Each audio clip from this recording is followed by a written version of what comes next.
guys, welcome back to Urban Rhino Tutorials. Today I want to show you how to create a background blur.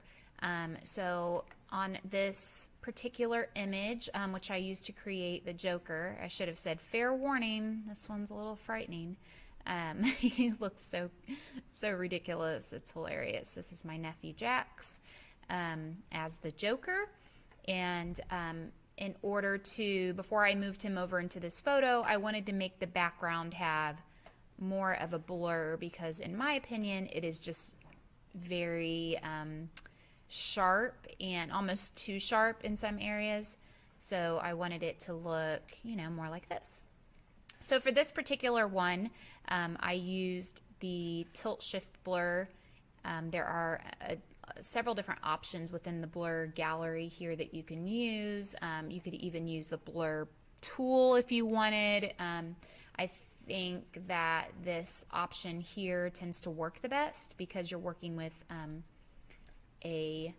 working with the depth of field and everything back here, and when you're looking at the different planes, this should all be kind of an equal amount of blur, and then it starts to become more in focus as you get to where he would be standing.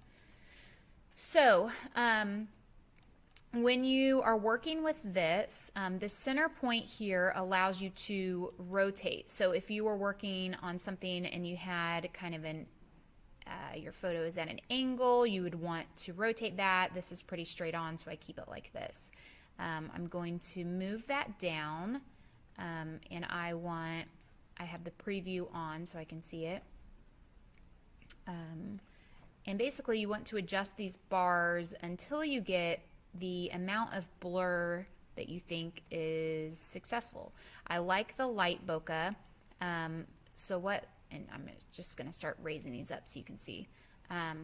So I'll put this at about 70-ish there.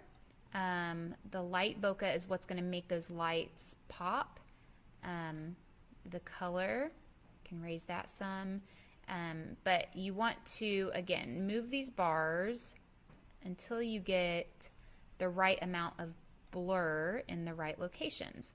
So below this dotted line, or this dotted line down here, you'll get a blur down there. You'll get a blur above the dotted line, and then the ones between the dotted lines and the solid lines are where it starts to become more in focus. So you can see as I move this down, I'm getting more of a blur here.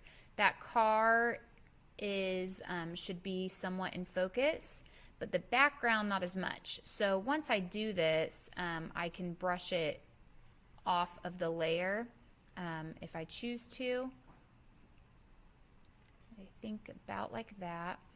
I'm going to have him standing, right here in the center, so I don't want this bottom part to be very blurred. So it's going to be kind of like that. If you wanted to rotate this, you can see how if you click here, how that rotates the blur. And I want it to be just kind of back normal like that. So again, you would just adjust those however you wanted. You mess with, the color, however muted you want that or however much you want that to pop.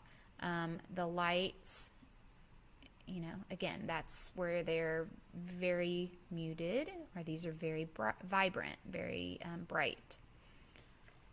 The blur itself, the more you raise that, the more out of focus it becomes. So that's where we started.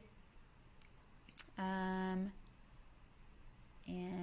about 60-ish, I think, is good. The distortion is how much the stuff, again, will kind of become out of focus. I usually don't mess with that one much, so we'll keep that at 0. And then hit OK. So that is before, and this is after. So if I wanted to take it off, take off the blur off of the car here, before I did the blur filter, I would want to make a duplicate layer like this. create that blur on this layer, and then just create a layer mask and brush it off of there.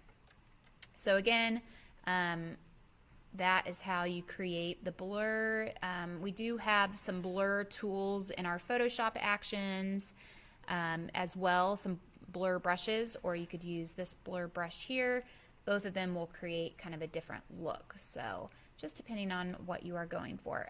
If you're looking for more of a blur or a smoothing of skin, that's a whole different action, which again are part of our collections as well.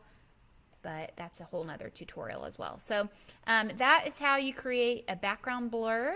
Make sure that if you have items you need to brush it off of, that you create a duplicate layer first and then a layer mask. So that's it for this tutorial. Thanks for watching, guys.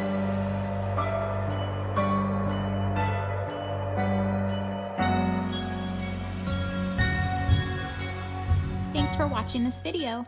Make sure you stay connected with Urban Rhino on social media. And don't forget to give this video a thumbs up, comment below, and of course, subscribe to our channel.